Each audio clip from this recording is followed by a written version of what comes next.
Pirated SPG. Striktong patnubay at gabay ng magulang ang kailangan. Maaaring may masiselang tema, lengguwahe, karahasan, sexual, horror o droga na hindi angkop sa mga bata.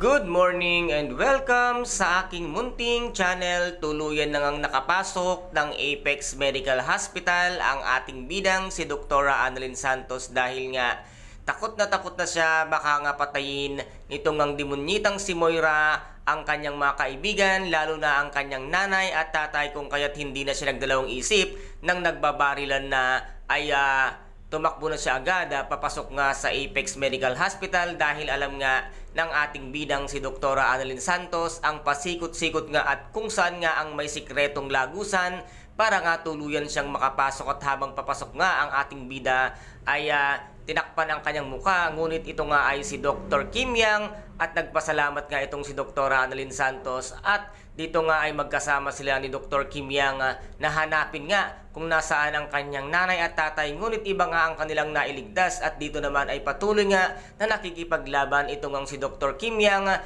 para nga kay Dr. Annalyn Santos. At dito naman ay hindi nga inaasahan na medyo magiging malala ang magiging tama nga nitong si Dr. Kim Yang dahil sa isa sa mga tauhan ng demonyitang si Moira ay nabaril nga ang paa ni Dr. Kim Yang at dito ay narinig nga silang nag-uusap at bigla nga sumipot ito nga tauhan nitong ang demonyitang si Moira at dito ay nakuha na nga ng tuluyan si Dr. Annalyn Santos. At ano kaya ngayon ang gagawin nitong ang demonyitang si Moira ngayong ang hawak niya na si Dr. Annalyn Santos, at ano rin kaya ngayon ang magagawa ng ating bidang si Dr. Annalyn Santos dahil nga sa lahat ng kabaliwan nitong ang demonyitang si Moira sa paghihiganti na wala naman siyang dapat ipaghiganti na punong-puno ng kasamaan. Kaya guys, ito po ang ating pakaabangan sa nalalapit na pagtatapos ng abot kamay na pangarap na kung saan ay napaka-intense at kapanapanabik ng bawat eksena. At kung nagustuhan po ninyo ang aking videos for today,